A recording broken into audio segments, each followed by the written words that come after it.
Hello and welcome back to my channel, Bow and Arrow Tarot. Today we're going to get right into the weekly reading for the sign of Scorpio. Now Scorpio, this is going to be for January 12th to the 18th. And if you're new to my channel, thank you so much for stopping by. If you're a regular, thank you so much for your continued support. And let's go ahead. We're going to pull out 3 romance angel messages, then your 3 animal spirits for the week, and then we'll get right into your general forecast for the week. Now, I do pull romance angel messages just to see what the nature of our relationships may be like this week. And we have flirt, extend your lighthearted energy to others. Engagement. All right, so your love life is definitely increasing, ascending to a higher level of commitment, certainly. And we have playfulness. Recapture romance, right, by just channeling your inner youthfulness, right? Being young at heart.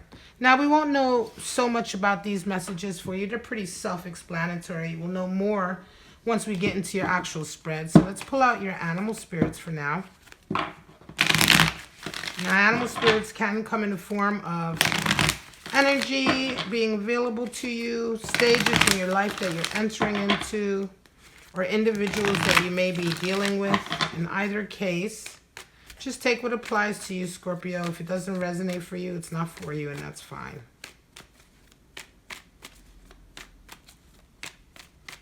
All right, guys.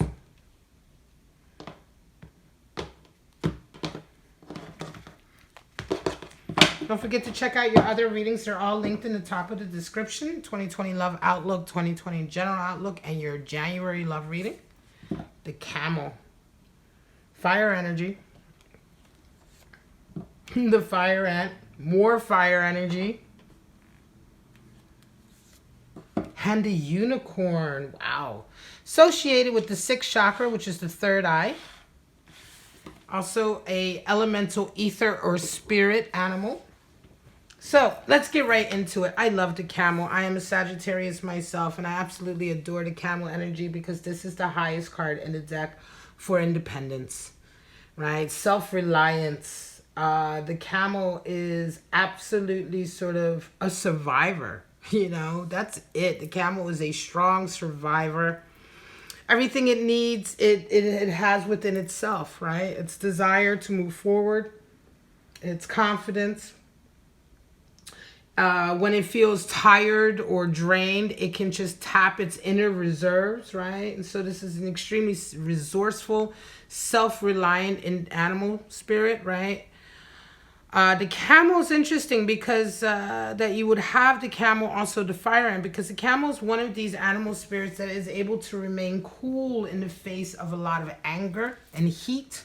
So if you're dealing with sort of a fire ant individual, the camel is the perfect sort of energy to have to deal with that person, because the camel is going to remain very calm, right? He's going to be very tempered in a lot of ways, which is temperance energy. Now, the fire ant is fire element, and we're talking about here someone who's very rigid, someone who almost has a soldier sort of attitude to life. They like to be told what to do. They like things to be orderly, everything to be in its place. They follow commands. They're able to follow commands a lot easier than thinking on their own. However, when things are sort of rock the boat, or when things are not going to the sort of specific plan that they expected, they can be extremely irritated, right? They can be very easily upset, worked up into a fervor. Fire ant individuals are just angry. You know, they're pissed off, they're angry, they're easily irritated, easily agitated. And again, another reason why it's interesting, the camel energy will come in. Some of you may be dealing with somebody who resonates with this energy. And the best thing to do with fire ants is to leave them alone. Straight up. Now, the unicorn is the 6th chakra energy animal spirit. And we can see that with the horn that is extending from his 3rd eye.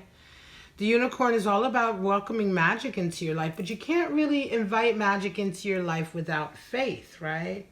I mean, what is magic really? You know, how do we manifest magic? You know, it's faith. It's all about faith, you know. All of the magical things in our world have come out of the faith that it is possible, right? The belief that it is possible.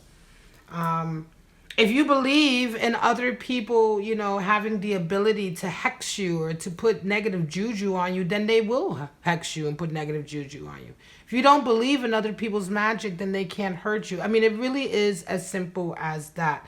And the unicorn really talks about sort of, you know, if you want a life filled with magic, then you have to sort of, you can't be a pessimist. You can't be sort of a cynic, right? You have to have a little bit of faith, you know. You have to have a little bit of belief in it and give the spirit something to work with.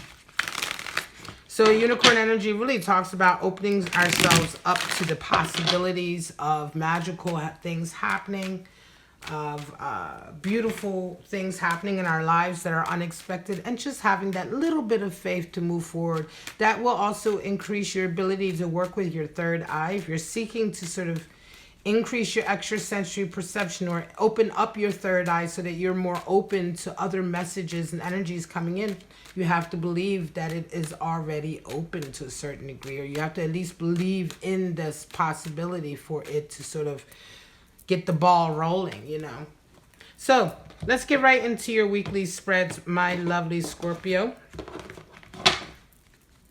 Straight out, we have Seven of Cups, Knight of Cups, King of Pentacles. All right, so some of you are coming into this week with the energy of Seven of Cups. Seven of Cups is very much a feeling of sort of a fairy tale, right? You've really had your head up in the clouds. You may have been daydreaming about a particular scenario going a certain way. You may have unrealistic beliefs, you know, or unrealistic goals in relationships, or unrealistic goals about what you believe will make you happy, right? And so in this way, Seven of Cups is very much sort of head in the clouds energy. And oftentimes when Seven of Cups is the type of energy we're resonating with, we really need to sort of come right back down to the ground and realize that even really outlandish goals, you know, it isn't so much that they're unrealistic in and of themselves, but if all you're doing is dreaming about it and wishing for it, that's unrealistic. Right? If you want to make something incredible happen, then you have to work for it, right? And just hoping and wishing that it'll happen, or sending your energy out into the universe and waiting for the universe to suddenly make this dream come true, that's delusional. And so Seven of Cups can also be the card for delusions and illusions. So you come into this week with this energy, right? You're really kind of, you have kind of this idea of what you want. Now, I'm not saying that you're being delusional. I'm just saying that this week you have a touch of this energy, a touch of sort of perhaps daydreaming about a situation being better than it realistically is, or possibly a situation going down a road that isn't necessarily realistic, but yet you really truly desire it. Seven is still the number for our hopes and dreams. So it is hard to fight against this energy. We all like kind of come across this energy. I have my Mars in Pisces. I daydream all the fucking time, you know, but I realize that it's a daydream. I do it, you know, for the enjoyment of it, but I don't actually put any real stock into it, right? And I understand, as a Sagittarian, I understand that I have to bring it down to the ground and actually make real steps towards it. Nevertheless, you come into this week with this sort of energy, you know, you're just kind of up in the clouds, you know, thinking about a particular love connection. Knight of Cups comes in, and that could very well be someone coming into you, right? You may be indeed drawing someone towards you who wants to have a connection with you. But the one thing with Knight of Cups is he's not the most committed knight in the deck. And although you may have already started off thinking or imagining a real fairy tale sort of scenario, indeed, your Knight of Cups comes in, but it may not quite work out like the way you imagine over here, right? Nevertheless, you round your week off with a King of Pentacles, and that's quite interesting because it's almost as if somebody in your life is coming in, or somebody in your life who has a lot of authority, a lot of financial authority, right, over you or over your life, is coming into you and kind of like putting a monkey wrench almost into it, or sort of saying like, hang on a second, you know, Scorpio. I know this Knight of Cups seems like a real knight in shining armor, but I'm here to let you know that things are not going to go exactly the way you want. It just feels like a real domineering attitude here with this King of Pentacles, excuse me. Could very well be a family member, right? Or someone that is very close to you that somehow has a financial authority over you to a certain degree, right? An example would be like if you are living, you know, if say your family comes from a lot of money and they extend a certain amount of this financial support to you, but yet at the same time, that also involves them sort of being able to have like a decision on your life, you know. And it feels very much like they're coming in and they're not very happy, or they're not sort of, you know, they're not drinking the Kool-Aid. You know what I mean? They're being very sort of pessimistic about a situation. They could be very agitated about a situation with that fire and energy, because they may not even be liking this Knight of Cups coming into you. They may not like the nature of this union. They may not even like the fact that you have such a sort of fairy tale outlook about it. They may be coming in and really being like, you know, look, Scorpio, you have to be really realistic. This can never happen. And that's almost in another extreme sort of energy, right? It swings all the way to the other end of just being completely pessimistic, you know. And I think it's interesting that you have to deal with it this week, you know. There's no indication of how it's going to turn out, but certainly this King of Pentacles kind of comes in and really just pisses all over your parade this week. 9 of Swords, 2 of Cups, and the 4 of Wands. Some of you come into this week feeling really nervous, anxious, worried. You have a lot of sleepless nights about something. Maybe a little guilt, maybe, but I don't feel so much guilt here. I just feel anxiety. Right? I don't even feel so much regret. This just seems like a lot of anxiety, a lot of worrying, unnecessary worrying. You didn't do anything wrong.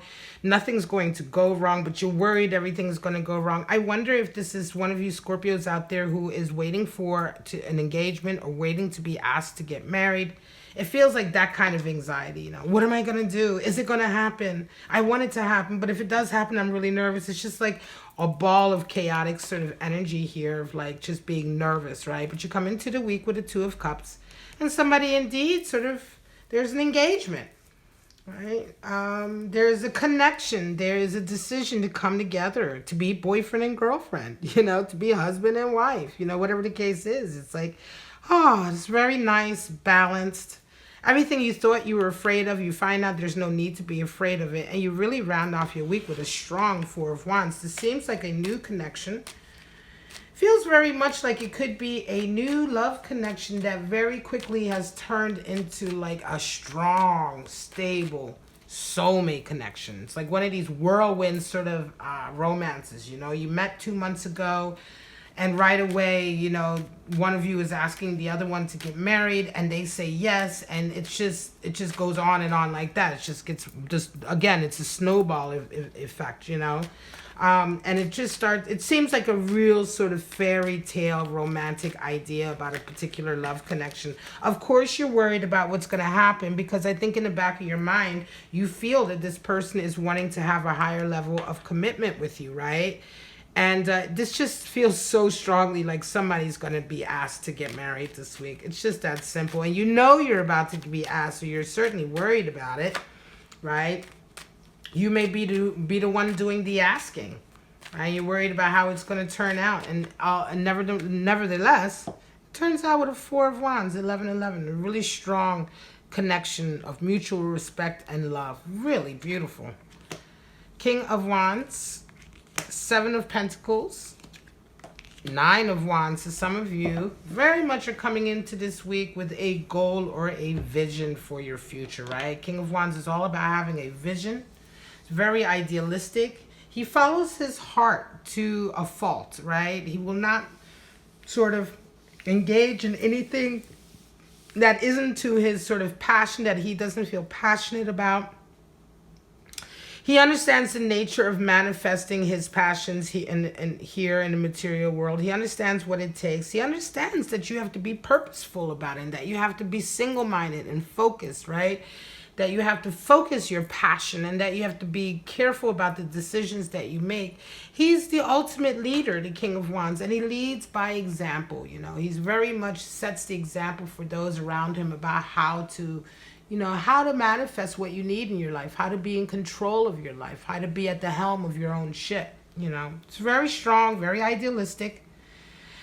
Very goal driven, you know, very purpose driven.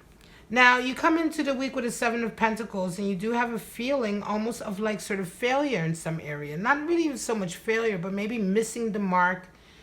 Maybe some of the rewards are beginning to come in for all of the hard work you've put in to a certain area in life, certainly if it comes to finances, money, or career.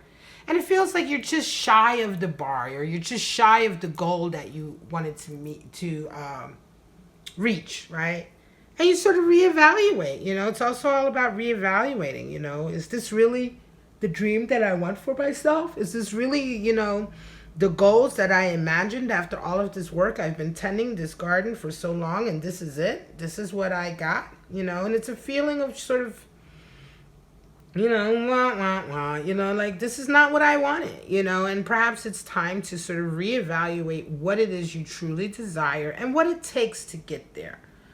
Right. And so you're thinking about that this week, certainly with regard to your career or your finances, your business, whatever it is you do for a living. You know, you have this goal or vision for yourself, and yet here, this situation really has to be sort of met head on, because you're realizing that, you know, if you can't sort of realize your goals, right? If you're getting caught by surprise by what rewards come back after all this hard work, and it's not up to what you expected, right? Then that all needs to be reevaluated if you're going to be, you know, following your ambition here. And so it's a real sort of reworking and reevaluating of what you want for your life. You round the week off with a Nine of Wands, and for some of you, I think you realize that one of the reasons why the Seven of Pentacles energy, this, you know, the everything that you're getting back for your hard work isn't quite where you want it to be, is because you may have been holding on to some baggage or some crutch. You may have been using something in your life as a crutch, perhaps a way of acting or behaving, you know, a certain set of ideas that you have. You've been holding on to them as a crutch, and now you realize that they're really alienating you from greener pastures, and they're alienating you in a way from really sort of achieving the goals that you set out to achieve. And I think you wake up to this. Nine of Wands is all about kind of waking up to your own sort of obstruction, right? To your own sort of self-sabotage. We sabotage ourselves sometimes, you know. Fear of winning, you know, if we get used to sort of always hitting just shy of the bar, or we fear actually winning, sometimes we almost sort of, you know, fuck things up for ourselves, you know, not necessarily consciously, but, you know, just unconsciously, by holding on to ways of acting and thinking that really don't help us. In the short term, they may have served as a crutch, but now you're seeing that it's really been that part of your life that has been stopping you from really getting the goals that you've been desiring. And so with Nine of Wands, you kind of wake up to that this week, and I think you realize it's time to let go of some of the past, time to let go of some of the burdens you've been carrying around you, some of the baggage, so that you can really be free to sort of follow your goal here and really sort of experience success, rather than this kind of wishy-washy return that you got here. This is your last spread, Sun energy. There's your Ten of Wands and Five of Swords. So for some of you, come into this week with real clarity and understanding. Things are beginning to open up for you. You're beginning to see signs of growth in your life and progress. You feel good about yourself. You feel confident about yourself, right? And you certainly see your future very, very clearly. You come into this week with a Ten of Wands. You get met this week. You come in with Sun energy, but you meet a Ten of Wands. And I think this clarity allows you to now finally lay down the baggage, right? And this is what I was saying before the last spread. Nine of Wands is where we just begin to understand, you know, what this baggage is. You know, we just begin to recognize some of the things we've been keeping in our lives, thinking that they help us, right, as a crutch perhaps, and realizing that they don't. Using that bit of energy to sort of push through this understanding and finally get to a Ten of Wands where you're able to completely lay those wands down. They've become so oppressive. You know what they are. You know that they don't help you anymore, and it's time to let it go. And I think that a lot of this clarity coming in for you has proven that to you, that it's time to let go some of the past, especially now that opportunities are coming in for you to grow more. This could be about an ambition of yours. This could be, you know, about a goal in your life, you know, maybe a career goal or an ambitious goal for how you want to live your life, perhaps a purpose that you have, right? Whether you're an artist or whether you're a humanitarian, whatever it is you do with your life, whatever road you want to take, you're realizing it's time to let go of the past, time to let go of this baggage you've been carrying around with you. Certainly now that the doors are opening. But you round the week off with a Five of Swords. It's quite interesting. Somebody there doesn't want that. You know, and again, I feel fire and energy is at play. Somebody in your life sees you getting better, sees you laying down these burdens, and they want to engage you and sort of argue.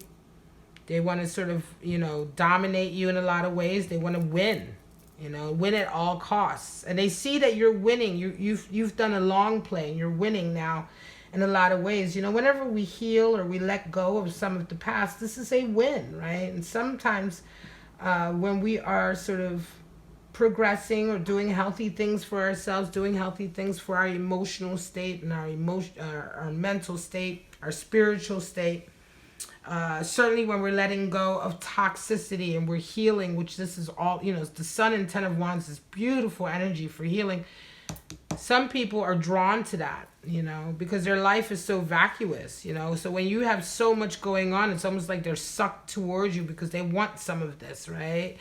And I think that you found yourself sort of really all of a sudden arguing with certain people by the end of the week. And you're like, what the fuck? You know, like, why is this happening? Why aren't you just happy for me? Why are you finding reasons to battle me? Why are you just finding reasons to argue with me? And guess what? You kind of say, you know what? You win. Five of Swords is the number for defeat in the sense of acquiescing to defeat. You know, we acquiesce to defeat if we know that constantly engaging someone on a certain level is just going to bring us down to their level. Sometimes the best thing to do is say, guess what? You win. I'm taking the high road.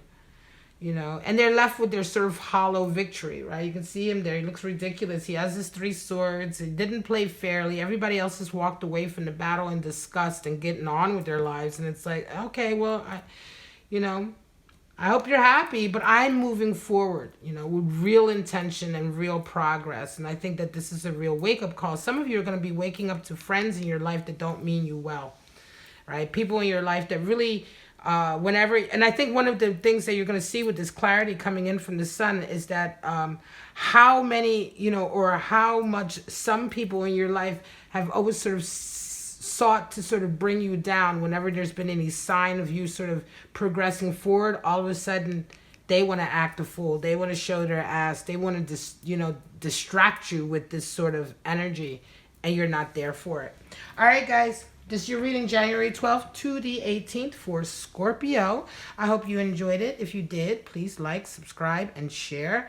Don't forget, if you want to get a private reading or if you want to get a tarot answers, 10-minute recorded answer to one of your questions, go ahead and follow those links at the top of your screen. Follow the links to your other readings at the top of the description. But for right now, Scorpio, have a wonderful, wonderful week, and I'll see you next Saturday for your weekly. Bye-bye now.